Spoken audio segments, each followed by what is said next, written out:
करते हैं। और देवर्षि नारद बाबा की आकाशवाणी जब सुनता है कंस, क्या आकाशवाणी हुई कवि ने दर्ज कर नमूना दिया है। आए कि कंस जरा सुन मेरी बात, कंस जरा सुन मेरी बात, साधना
जिस बहन को तुम इतनी खुशी से भेजने जा रहे हो, इसी तुम्हारी देवकी का, तुम्हारी बहन देवकी का आठवां पुत्र तुम्हारा काल होगा।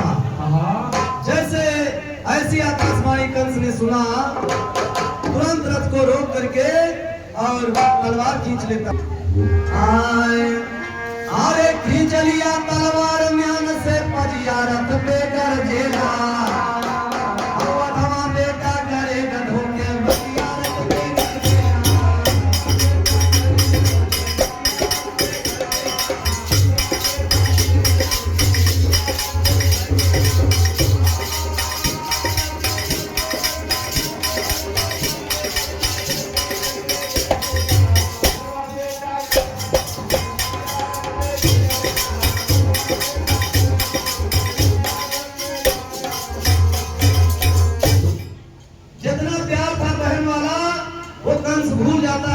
आकाशवाणी से देवकी के पुत्र के द्वारा मेरी मृत्यु होगी। कंस ने तलवार खींच लिया और देवकी को जब मारना चाहा तो वसुदेव जी कंस के सामने आगे खड़े हो गए, हाथ जोड़ करके देवकी को न मारने की भीख मांगने लगे। कहने लगे कंस तुम तो बहुत बड़े बलवान और विजयी हो और इतने बहादुर होते हुए नारी का वध, और वो भी आपकी सगी बहन है। अगर आप देवकी को मारोगे तो बहुत पाप लगेगा। वसुदेव जी कंस से कहते हैं, क्या कहते हैं? हाथ जोड़ी वसुदेव जी बोले, क्यों तुम पाप कमाते हो? अत्याचार देव की रानी के ऊपर क्यों ढाते हो? अरे माटी मांगी गई है सारी पजिया रथ पे कर जेला, अब क्यों करते वसुदेव के अपने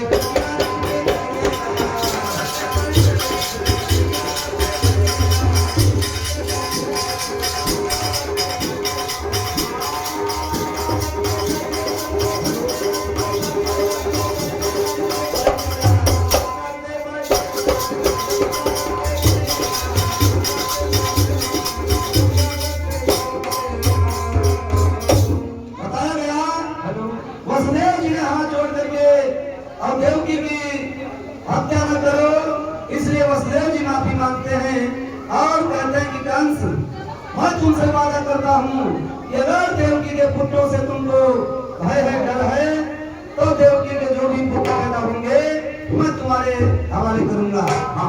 ये मैं सत्य वचन दे रहा हूँ। कैसे? कंस ने कहा ठीक है।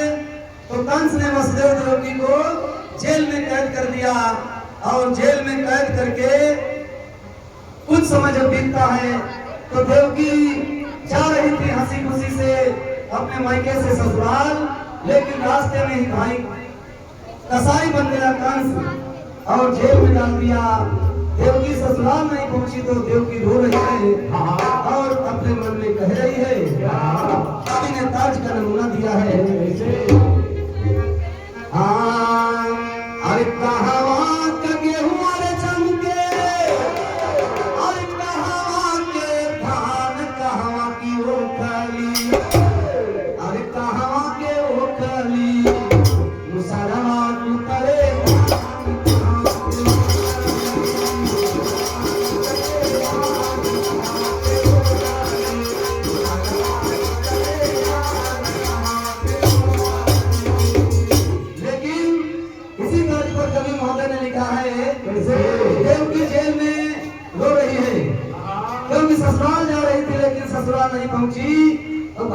कसाई बन गया और जेल में डाल दिया। अरे देवकी पहुंच ना पवली, अरे अपने ससुराल भैया निर्दया होइगे, अरे भैया निर्दया होइगे, दिहल जेलिया में तारी भैया निर्दया।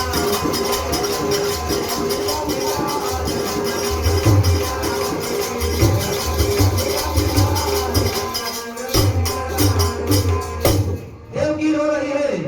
धीरे धीरे समय पूरा हुआ, देवकी को जेल के अंदर प्रथम बालक पैदा हुआ और प्रथम बालक जब जेल के अंदर जन्म लिया, वसुदेव जी देवकी के गोद से वो बालक ले लिए और कहा देवकी ये कंस का भोजन है, मैंने कंस से वादा किया है तुम ज्यादा खुशी न मनाओ क्योंकि ये कंस का भोजन है। पहला पुत्र लेकर के वसुदेव जी कंस के पास गए। कंस देखता है कि ये देवकी का पहला पुत्र है और मन में सोचता है कि वसुदेव जी कितने सत्यवादी हैं, मेरे पास स्वयं लेकर के आए बेटे को। तो कंस को दया गई, कहा कि जाओ ये तुम्हारा पहला बालक मैं नहीं मारूंगा क्योंकि इससे मुझे कोई खतरा नहीं है। आठवां बालक जब जन्म लेगा तो लेके आना। वसुदेव जी बालक को लेके वापस पहुंचे, देवकी को दिया, देवकी बहुत खुश हो गई। तब तक के नारद बाबा आए और नारद बाबा जब कंस को आकर के पूछते हैं कि कंस तुमने वसुदेव देवकी को जेल में कैद किया है, देवकी के द्वारा कोई संतान हुई? तो कंस कहता है नारद बाबा एक बेटा हुआ, मैंने उसको वापस कर दिया। तो नारद बाबा ने कहा तुमने वापस क्यों कर दिया? क्योंकि देवकी की गोद से हर बालक आठवां हो सकता है। नारद बाबा के समझाने पर कंस को क्रोध आया, देवकी की गोद से छीन करके पहले पुत्र को कंस ने मार दिया। तो कवि ने तेरी का भाव दिया है कैसे? देवकी रो रही है, विवश है, अपने पुत्रों की हत्या अपने सामने देख रही है। तो कवि ने लिखा है अरे पहिनी आया पनिकार है पुतरी, अरे भैया निर्दया बेटवन के धई धई मारे, पहिनी आया पनिकार।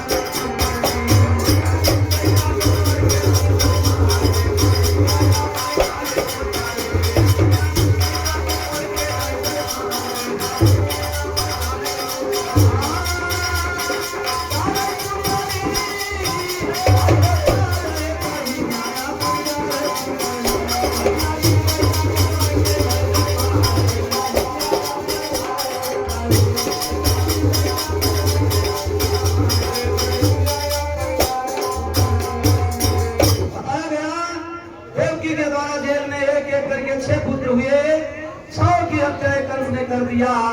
देवकी आज पुत्र को अपनी आंखों से देख रही है मरते हुए, तो देखिए रो रही है। और कवि ने वर्णन किया देवकी की क्या दशा है।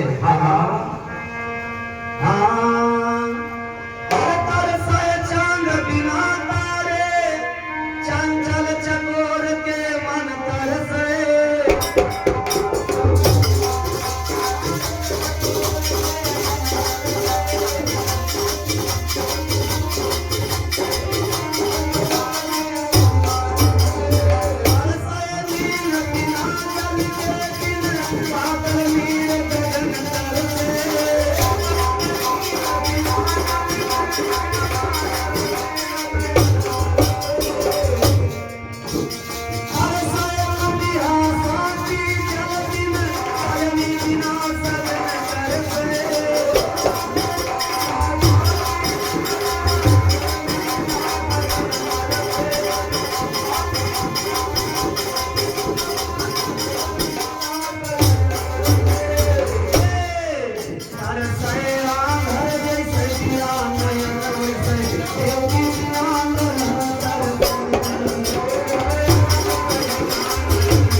दुनिया देखने के लिए तरसता है, उसी तरह आज देवकी बिना पुत्र के तरस रही है।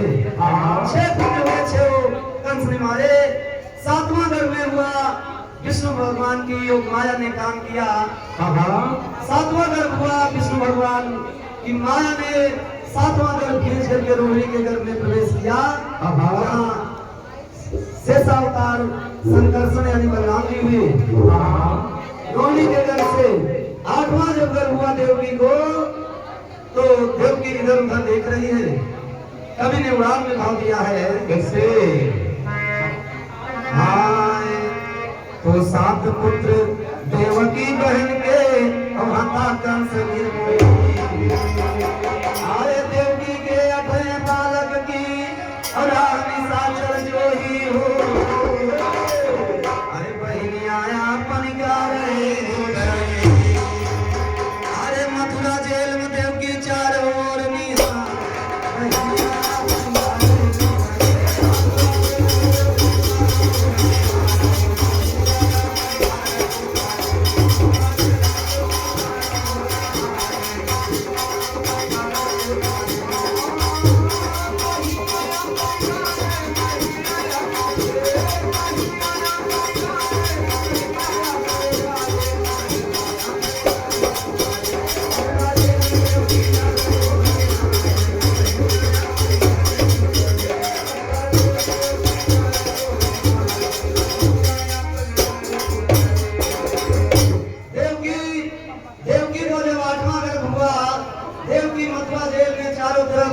देख रही है, निहार रही है कि कोई मेरी मदद करने वाला आ जाए।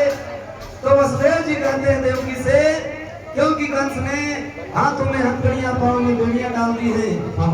ये कोई वसुदेव देवकी किसी से मिलने न पाए, कहीं किसी से जाके कुछ कहने न पाए। तो वसुदेव जी देवकी से कहते हैं कि देवकी रोने से काम नहीं होगा, दुनिया का मालिक सबकी रक्षा करता है, रक्षा करेगा। वसुदेव जी देवकी से कहते हैं क्या, अरे कोई आंखों से आंसू बहाओ ना, कोई आंखों से आंसू बहाओ ना, सबका रखवाला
भगवान का ध्यान करो, दुनिया का मालिक की रक्षा करेगा।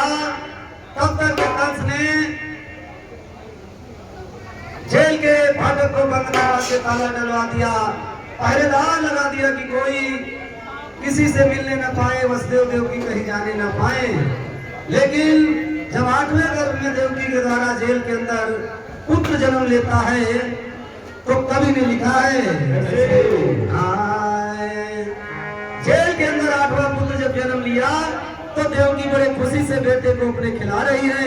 और कैसे खिला रही है, अरे लालन मोरा बावरा श्याम सलोना, श्याम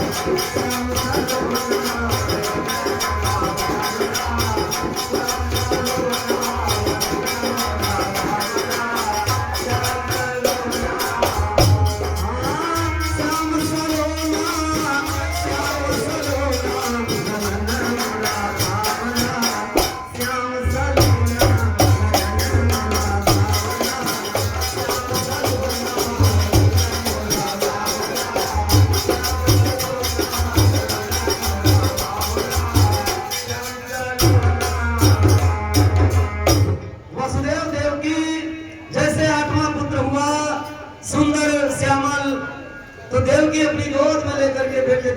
रही है।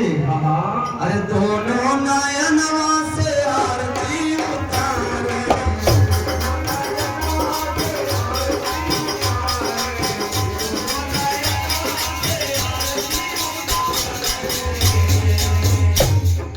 क्योंकि जेलिया में लगना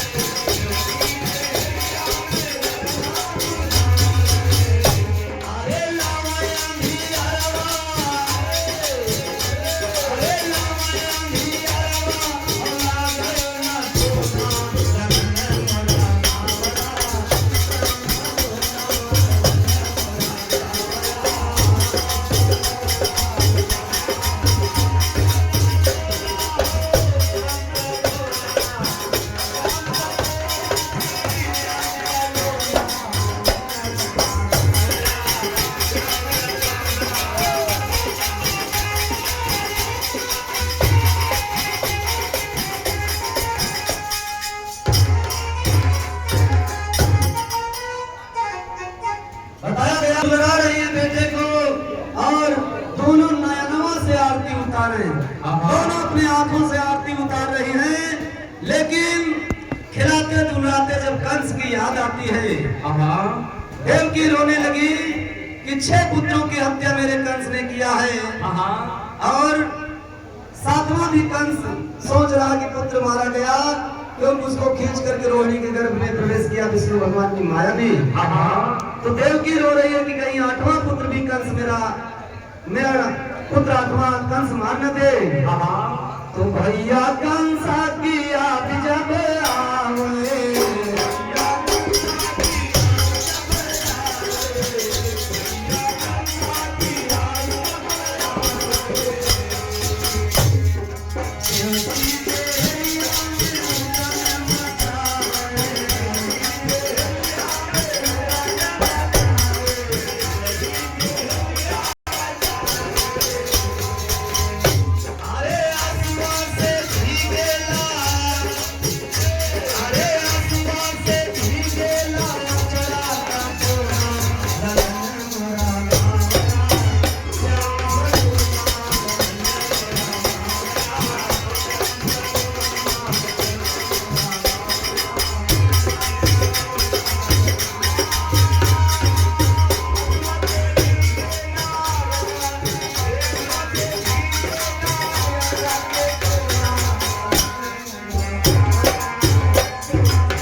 याद आती है देवकी रोने लगी, आंखों से आंसू गिरने लगे।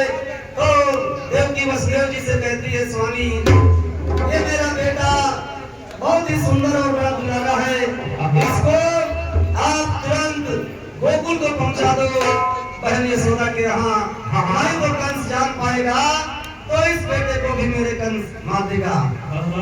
वसुदेव जी सोच रहे हैं हाथों में हथकड़ियां पांव में बेड़ियां पड़ी हैं कैसे जाएं। तब तक देखिए परम ब्रह्म परमात्मा का विधाता का विधान, हाथों की हथकड़ियां टूट गई, पांव की बेड़ियां खुल गई। वसुदेव जी एकदम खड़े होकर के तैयार हुए, देवकी ने बालक को दे दिया, कहा स्वामी। लेकिन पहरेदार पहरा लगाए हुए थे, तो देखिए विधाता का विधान के पहरेदार भी सो गए, जेल का फाटक जेल का गेट भी खुल गया। वसुदेव जी बालक को लेकर चल देते हैं गोकुल के लिए। कवि ने लिखा है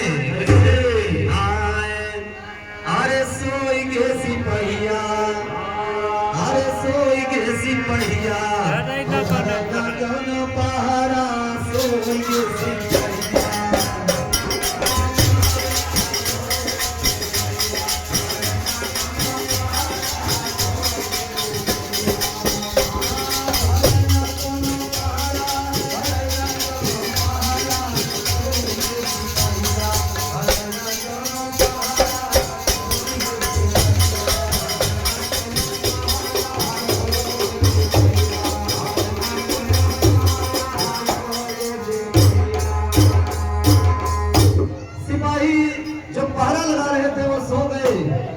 एकदम गहरी नींद में सो जाते हैं।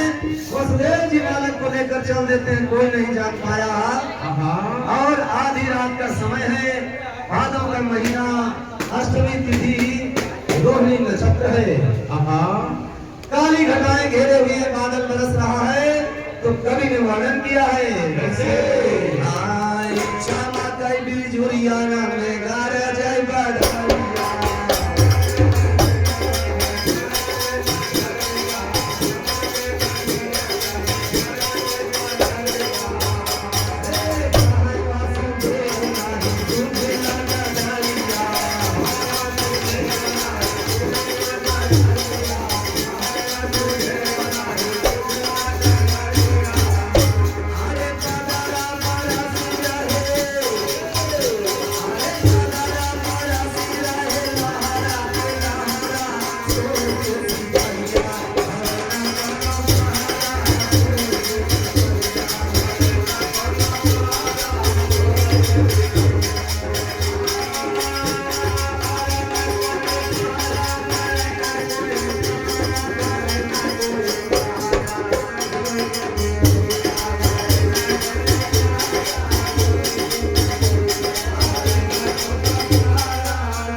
घेरे हुए रास्ता दिखाई नहीं दे रहा है, कुछ सूझ नहीं रहा है। जब बिजली चमकती है तब रास्ता दिखाई देता है।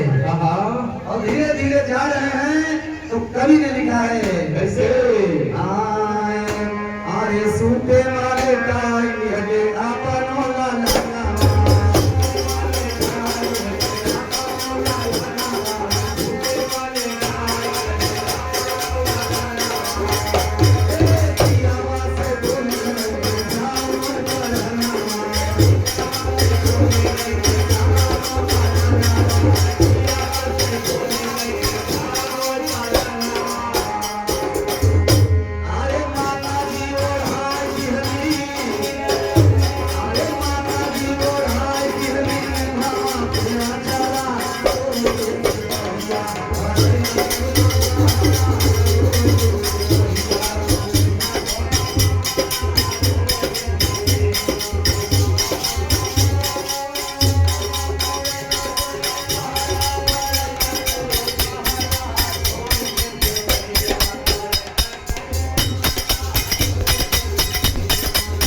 पहुंचते हैं। जमुना जी सोच रही है अर्धरात्रि का समय है और मेरे ब्रह्म दुनिया के मालिक चोरी चोरी जा रहे हैं, मैं भी उनके दर्शन करूंगी। तो जमुना जी का वेग बहुत बढ़ गया, आधार जब बढ़ गया, वसुदेव जी डूबने की स्थिति में हुए। भगवान श्री कृष्ण ने अपना चरण छुआया, पैर जब लटकाया, जमुना जी ने चरण स्पर्श हुआ, जमुना जी का वेग कम हो गया। जमुना जी का जब वेग कम हुआ, वसुदेव जी जमुना को पार किए। कवि ने पुराण में भाव दिया है कैसे हरि रस व्याकुल होई के उमड़ी जमुना मैया, आर सूबे से जब पाँव अपन लटकावई कृष्ण कन्हैया हो, अरे बहिनी आया अपनी गाड़े पुरैया, अरे मालिक मोरे लाल के सारे दुख उबारे, बहिनी आया अपनी गाड़े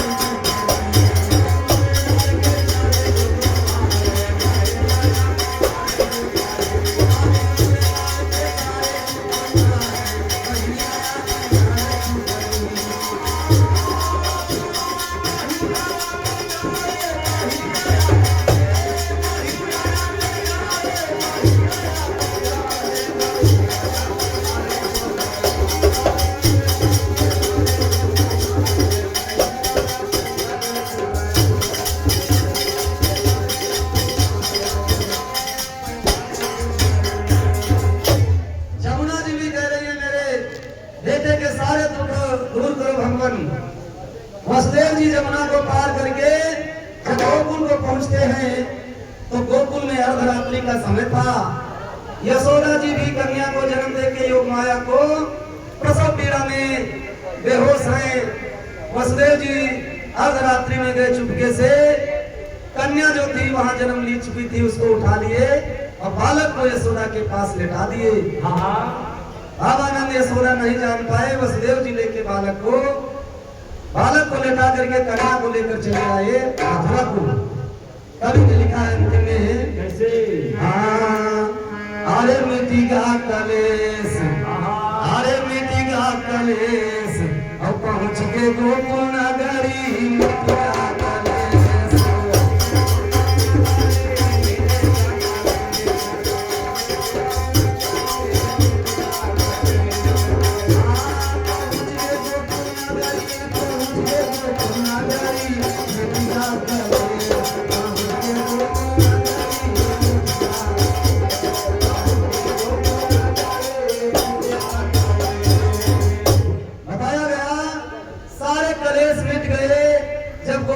बालक को पहुंचा दिए और उधर से कन्या लेकर के आए।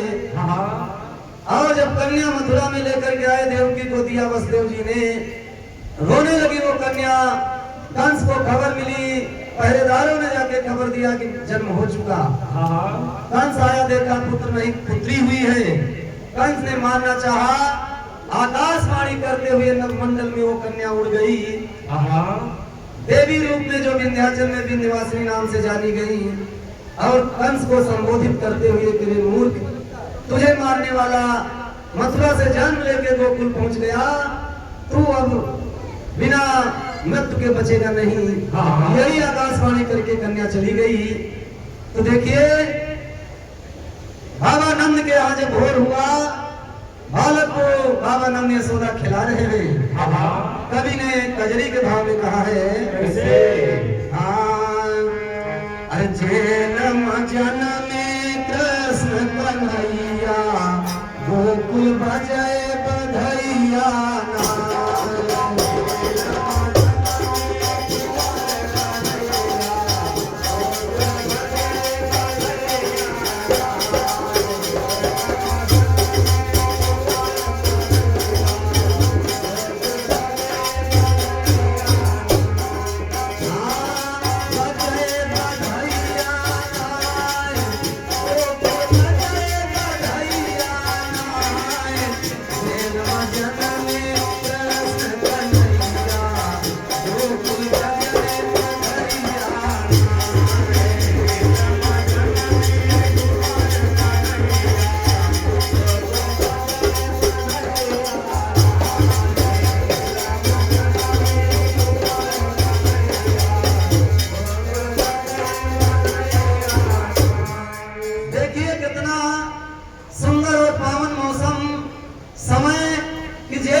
गोकुल को पहुंच गए।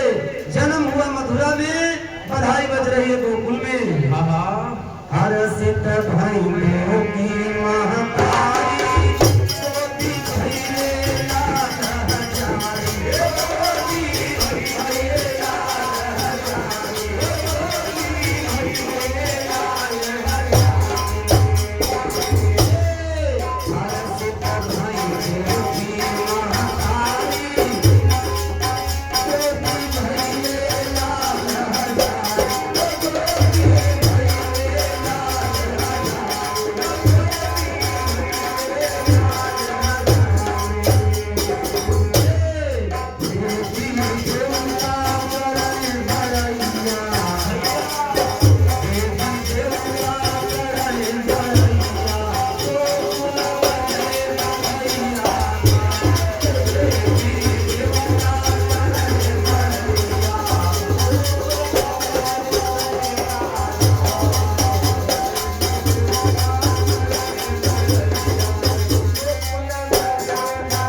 हर्षित है देवकी महतारी।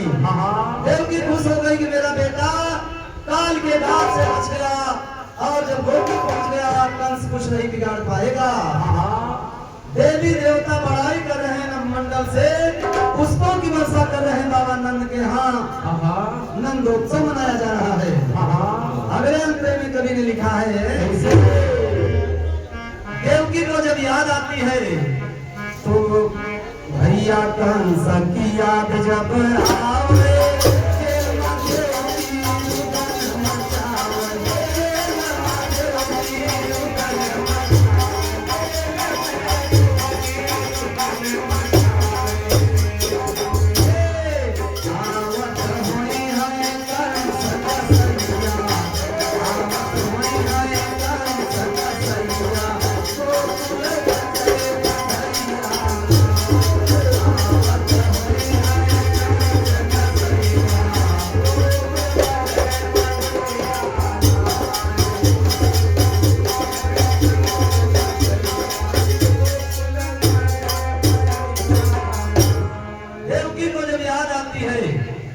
जब याद आती है कंस की, तो जेल में देवकी रो रही है और सोच रही है कि वो कंस कहीं आ तो नहीं रहा है। तो सूप में लाल लिटाई, तो कुल रही आ रहे कटाई, तो कुल रही आ रहे कटाई।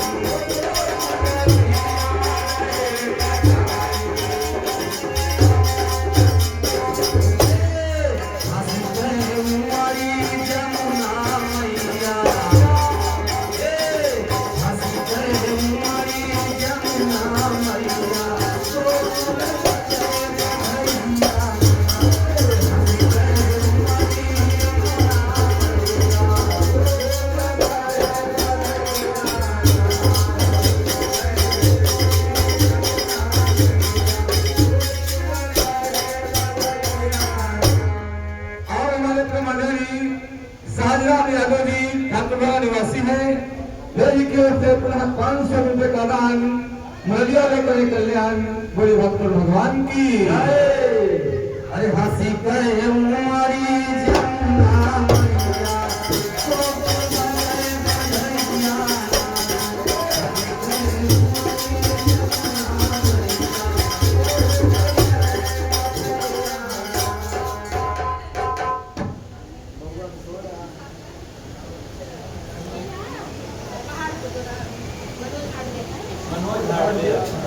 और मनोज हालबेल पहाड़पुर की ओर से 500 रुपए का दान मुरली वाले करे कल्याण बोले भक्त भगवान की।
मुकेश यादव जी मेहमान देवा निवासी नाथ की ओर से 200 रुपए का दान मालिया लेकर कल्याण बोले डॉक्टर भगवान की जय।